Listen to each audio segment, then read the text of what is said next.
Бүгд найрамдагт Адд улсын засгийн газар эдийн засаг нийгмийн хөгжил чиглэсэн 2025 оны 10 зорилтыг танилцууллаа. Америкийн нэгдсэн улсын ерөнхийлөгч Дональд Трамп биткойны стратегийн нөөцтэй болох зарлагт гарын үсэг зуржээ. Арам тэрэг үзэгчтэй Тэнгэр телевизийн гадаад мэдээний хөтөлбөр эхэлж байна. Та бүхэнд олон улсад өрнөж байгаа онцлог үйл явдлуудаас цагийн мэдээлэл хүргэнэ.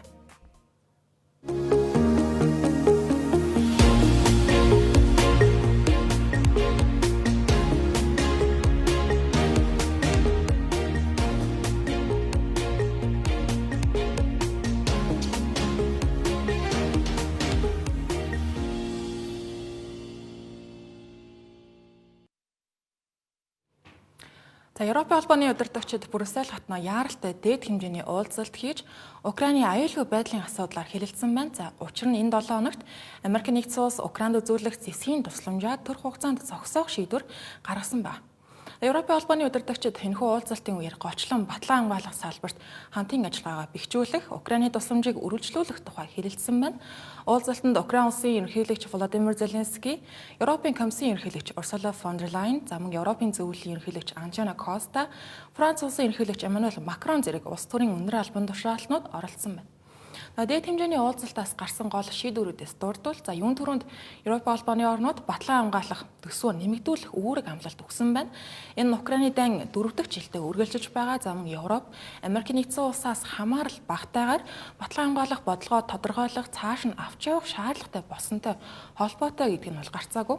Тиймдээ ч Европын комиссаас санаачилсан санхүүгийн уян хатан бодлого баримтлах, хамтын сан зээл санхүүжилтийн хөтөлбөрүүд хэрэгжүүлэх зэрэг нийтдээ 800 тэрбум еврогоор хэмжигдэж байгаа санхүүжилтийн ажлыг дэмжсэн байна.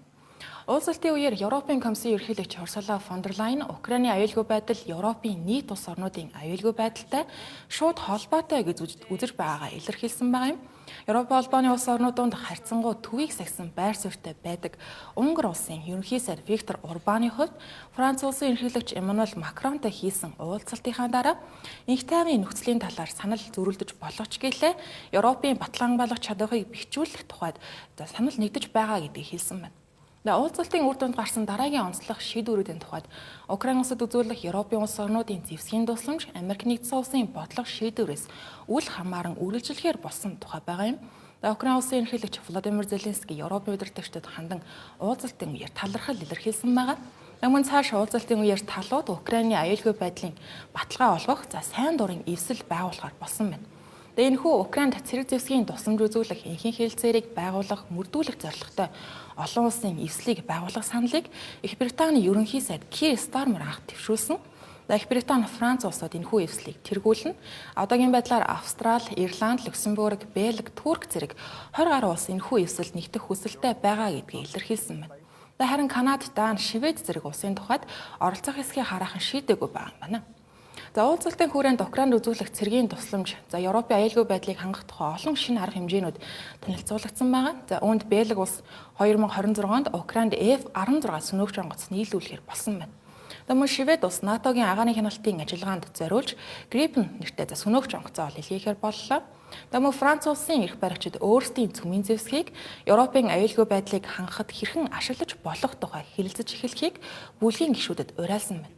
Энэхүү Брюссел дахь уулзалтад зэрэгцэн олон нийтийн анхааралд Турк улс ороод байгааг бол дурдхан зүйтэй. Турк улсын батлан хамгаалах яамны их сурвалжууд бүс нутгийн доктортой байдал инх тайвныг хамгаалахын тулд шаардлагатай бол инхийг сахиулагч нараа Украин руу илгээх боломжтой гэх мэдээллийг хэвлэлүүдэд өгсөн байна. Гэхдээ Турк улс зөвхөн инхийн хэлэлцээр байгуулагдаж гал зогссны дараа цэргүүдээ илгээнэ гэсэн байр суурьтай байгаа юм. Турк улс нь өөрөө НАТОгийн гишүүн орнуудаас Америкийн нэгдсэн улсын дараа хамгийн том айрамтай улсад тооцогддог тул Украины нутаг дэвсгэрт энхийг сахиулах ажиллагаанд оролцох боломжтой байна гэдэг нь бол олон улсын анхаарлыг татсан үйл явдал гэдэг нь бол мэдээж. Турк улсын ерөнхийлөгч Режеп Тайип Эрдоган өнгөрсөн сард Украин улсын ерөнхийлөгч Володимир Зеленский болон Орос улбаны улсын гадаад хэргийн сайд Сергей Лавров нартай Анкара хотноо уулзах үеэр бол энэхүү асуудлыг анх хөндөж байсан юм байна. Турк улс нь Украины дан эхэлснээс хойш Орос улбаны улс болон Украины хоорондох Тэнцвэртэй харилцааг бол хадгалахыг зорж байгаа. Тухайлбал энд Турк улс Орос улбаны улсын эсрэг барууны хоригт нэгдээгүй хар тэнгисээр дамжуулан Украины үр тарианы экспортыг сэргээх зэрэг асуудлыг зурчилсан гэдгийг бол энд дурдж болно. Украины цэргүүд илгээх тухайд Украин руу цэргүүд илгээх тухайд Турк улсаас гадна Их Британи, Франц замун Украинд гал зогсоох гэрээ байгуулагдсан тохиолдолд цэргүүдийн энхийг сахиулах зорилгоор илгээх хүсэлтэй байгаа гэдгийг мөн илэрхийлсэн байна. Америк нэгдсэн улсын тухайд харин Украины газар нутагт цэрэг илгээхгүй гэдэгтээ бол хатуу зогсож байгаа юм. Украины эрх баригчид энхийн хэрэгцээрийг хүчин төгөлдөр байлгахын тулд олон улсын энхийг сахиулагч нарыг авчрах хүсэлтэй байгаа гэдгийг өнгөрсөн оны сүүлчээр бол мэдэгдэж байсан. Тэгэхдээ Орос улбаны улсын зүгээс НАТОгийн гишүүн орнуудын цэргүүд Украинд байрлах нь эрс эсэргүүцсэн зүйл болно гэдэг нь бол гарцаагүй. За тийм мэдээж өнгөрсөн сарын сүүлчээр Америк нэгдсэн улсын ерөнхийлөгч Дональд Трамп энэ асуудлаар Орос улбаны улсын ерөнхийлөгч Владимир Путинтэй ярилцсан Орос улбаны улсын талаас үүнд эсэргүүцэх зүйл байхгүй гэсэн мэдээллийг өгч байсан юм а. Америк нэгдсэн улсын ерөнхийлөгч Дональд Трампын ойролцоо орон дахь төлөөлөгч Стив Витков Украин болон Америк нэгдсэн улсын дипломатууд Саудын Араби улсад эх 7 хоногт уулзахаар болсон талаар мэдээллээ. Уулзалтын үеэр талууд энхийн хэлэлцээрийн асуудлаар санал бодлоо солилцохоор төлөвлөж байгаа юм байна. За Стив Витковын эхэлж байгаагаар уулзалтыг зохион байгуулах байршлыг сонгохоор албаныхан хэлэлцэж байгаа. Одоогийн байдлаар Сауди Араби улсын Риад болон Жета гэх хотууд бол хэлэлцүүлэгт одоогийн байдлаар яригдж байгаа юм байна. Украины талаас энхийн хэлэлцээрийг эхлүүлэхэд нээлттэй гэсэн байр суурьтай байгааг Украин болон Америк нэгдсэн улсын дипломатууд аль нь баталсан. Цагаан ордны ахлах сэтгүүлч Жаки Хайнрих X платформд уулзалтыг 3 дугаар сарын 11-ний өдөр хийхээр товлож байгаа талаар бол мэдээлэл өгсөн байна. Украинаас ирэх дипломатуудыг Украины ерөнхийлөгчийн тамгын газрын дарга Андрей Ермак бол тэргүүлэх юм байна. Америк нэгдсэн улсын төлөөлөгчдийн багт төрийн нарийн бичгийн дарга Марко Рубио, үндэсний аюулгүй байдлын зөвлөх Майк Давалц, Стив Витков нар орно гэх мэдээлэл гарсан байна. За Украин Америк нэгдсэн улсын харилцаа өнгөрсөн 2 дугаар сарын 28-нд Володимир Зеленский, Дональд Трамп, JD Vance нарын дундах цагаан ордонд болсон уулзалтаас хойш зөрчил маргаан ихтэй байгаа гэдэг нь бол харагдаж байгаа. Одоогийн байдлаар Америк нэгдсэн улс Украинд үзүүлэх дэвсгийн тусламжийг зогсоосон. Украинд тагнуулын мэдээлэлээ солилцоо мөн зогсоосон байна. Тиймээс энэ удаагийн талуудын Саудын Араби улсад болох уулзалт хэрхэн өрнөх нь бол олон нийтийн анхаарлын төвд гарах нь бол гарцаагүй. Эргэн сануулгад 2025 оны 2 дугаар сарын 18-ны өдөр Орос улбаны улс болон Америк нэгдсэн улсын дипломатууд Сауди Араби улсын Риад хотод уулзсан байдаг. Энэ үеэр хоёр улсын харилцаа холбоог сэргээхээс гадна Украины дайныг зогсоох тухай талууд санал бодол солилцсон. Тухайн үед уулзалтанд Украины болон Европын төлөөлөгчид оролцоогүй нь Европын удирдагчдын шүүмжлэлийг ихээр дагуулсан хэрэг болсон юм а. Хятад улсын хууль тогтоох дээд байгууллага буюу бүх хятадын ардын төлөөлөгчдийн их хурлын ээлжид чуулган эхэлсэн байна. За чуулганы нээлтийн үеэр хятадын төрийн зөвлөлийн ерөнхий сайд Ли Цзян 2024 оны засгийн газрын ажлын тайлан танилцуулж 2025 оны бодлогын чиглэлийг тодорхойлсон байна. Энэхүү тайлан мэдээ нь гадаадын хөрөнгө оруулагчид болон дотоодын бизнес эрхлэгч нар хятадын эдийн засгийн тэргүүлэх чиглэлүүд, зах зээлийн нөхцөл байдал, зохицуулалтын өөрчлөлтийн талаарх чухал мэдээллийг өгдөг онцгой ач холбогдолтой мэдээлэл байгаа. За Ли Цзяны илтгэлээс гарсан онцлог мэдээллүүдийг та бүхэнд хүргэе. Юун төрөнд хятадын эдийн засаг 2024 онд 5% эдийн засгийн өсөлтийг бол харуулсан байна. За мөн инфляц болон ажилгүйдлийн түвшин доктортой гэх дүгнэлт гарлаа.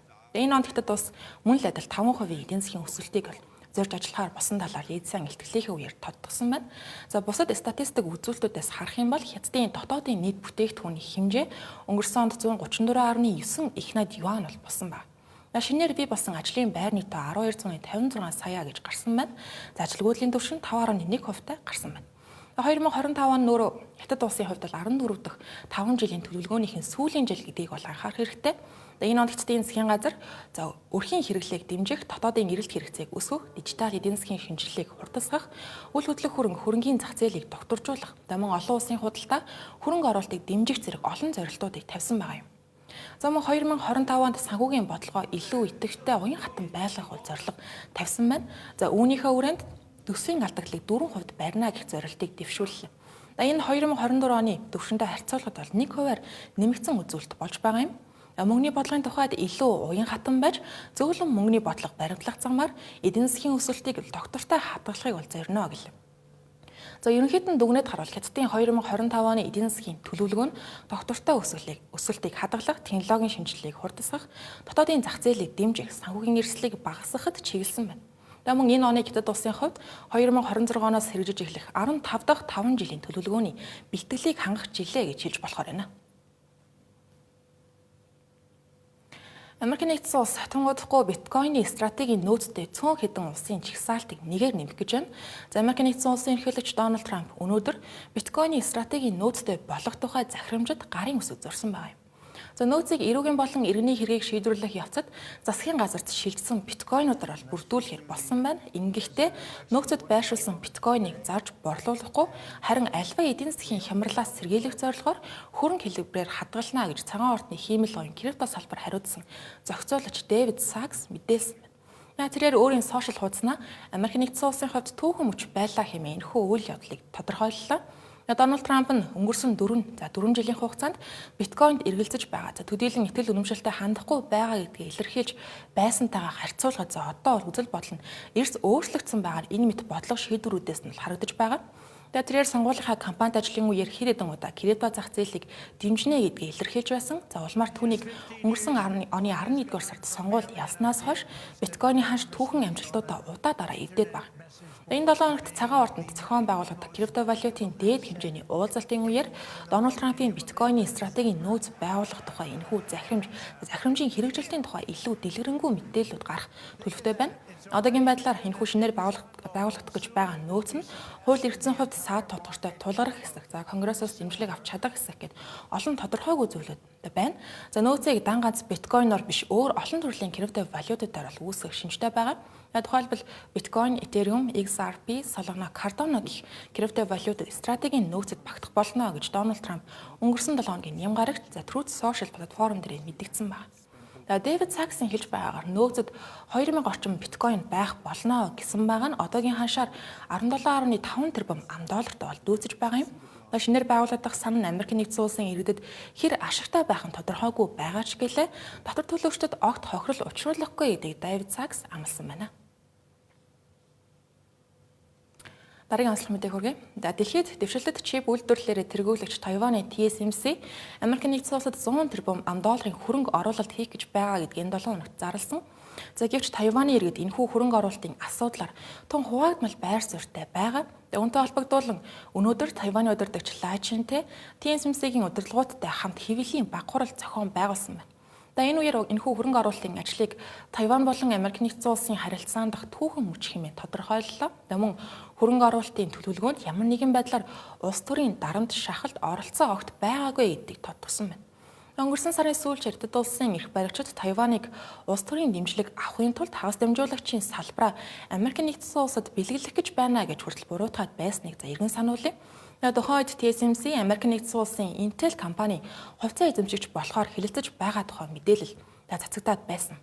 Улмаар Хятадын Тайваны асуудал хариуцсан албаны төлөөлөгч Жо Фэнлян даруй мэдээлэл хийсэн байдаг. Ингэхдээ Тайваны эрх баригч нам болох ардчилсан дэвшилтэд намыг шүүмжилж өөрсдийн ашиг сонирхлыг урьдчил болгон гадаадаас тусламж авахдаа Тайваны хагас дамжуулагчийн салбар дахь томоохон компаниудаа ашиглаж байна гэж буруутгасан байдаг. Энэ нөөрэ Хятад улс Тайваныг өөрийн газар нутгийн нэг хэсгээ гэж үздэгтэй нь шууд холбоотой. Үүнийг нь харин Тайваны зүгээс бол эрс эсэргүүцдэг байгаа. Энэ удаад ч тэр Тайваны их газрын Хятадын асуудал эрхэлсэн зөвлөл болон TSMC компани аль нь Жон Финляны мэдээлэлд хариу тайлбар өгөхөөс татгалзсан байна. TSMC-ийн хувьд Америк нэгдсэн улсад их хэмжээний хөрөнгө оруулалт хийж шинээр үйлдвэрүүд байгуулах гэж байгаа нь хэрэглэгчдийн эрэлттэй шууд холбоотой гэх тайлбарыг TSMC-ийн гүйцэтгэх захирал Чэ Жяовэй өгсөн байна. Тэрээр энэ 7 хоногийн мигмар гарагт Америк нэгдсэн улсын ерөнхийлөгч Дональд Трамптай хамтран хэвлэлийн баг хурал хийж энэхүү хөрөнгө оруулалтын төлөвлөгөөгөө танилцуулсан байдаг. TSMC нь өөрөө Apple, Nvidia зэрэг Америк нэгдсэн улсын томоохон компаниудад чип нийлүүлдэг компанигаа. Тэдгээр компаниудын эрэлт маш өндөр байгаа тул энэ жил эрэлтээ хангахын тулд TSMC 11 шинэ үйлдвэрийн шугам барихаар төлөвлөж байгаа гэдгээ зарласан байна. Тэнгэр телевизийн гадаад мэдээний хөтөлбөр үргэлжилж байна. Хөтөлбөрийн хэсэгт бид зарим мэдээллийг товчоор хүргэх болно.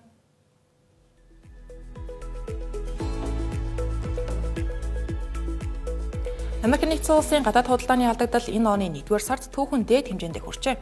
Тодорхойлбол гадаад худалдааны алдагдал нь өнгөрсөн сард 34%-аар өсөж 131.4 тэрбумд хүрсэн байна. Энэ хэмжээ өнгөрсөн оны 12 дугаар сард 98.1 тэрбум ам.доллар байсан юм а.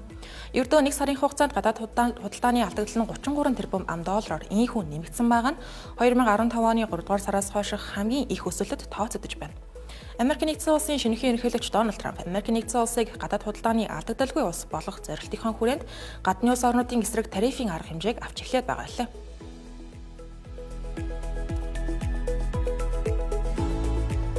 Бүгд найрамдах Солонгос улсын Бачин хотод болсон байлдааны буудлагатай цэргийн бэлтгэл сургуулийн үеэр хоёр нисэг тэрэг орон сууцны хорооллын дээрээс тесрэх бөмбөг санамсаргүй унагсны улмаас 15 хүн гэмтэж барьжээ.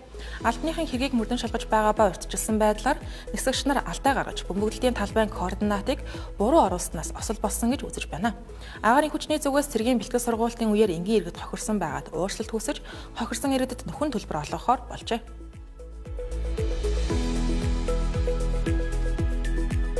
Европын төв банкны бодлогын хүү 275%-аас 2.5% болж буурлаа. Уг төв банк эдийн засгийн өсөлтийг дэмжих зорилгоор сүүлийн 7 сарын хугацаанд 6 дахь удаага бодлогын хүүгээ бууруулж байгаа нь энэ юм а. Албаныхан бодлогын хүүг бууруулах шийдвэрээ Америкийн нэгдсэн улсын тарифын бодлого болон Европын улс орнуудын цэргийн зардлыг нэмэгдүүлэх төлөвлөгөөтэй холбоотой гэж тайлбарлалаа. Бүгд найрамдах Солонгос улсын засгийн газар энэ сарын сүүлчээр олон улсын технологийн салбарын өндөр ур чадвартай мэргэжилтнүүдийг татах зорилготой шинэ визний хөтөлбөрийг хэрэгжүүлэх гэж байна. Хөтөлбөрийн дагуу заагдсан салбаруудад 8 жилээс дээш туршлагатай мэргэжилтнүүдийг гэр бүлийн гишүүдийн хамт 3 жилийн хугацаатайгаар ажилуулах F2 нэртэй виз олгогдох юм байна. Мөн цаашлаад байнгын оршин суугчийн эрх авах боломжтой талаар албаныхан хэллээ.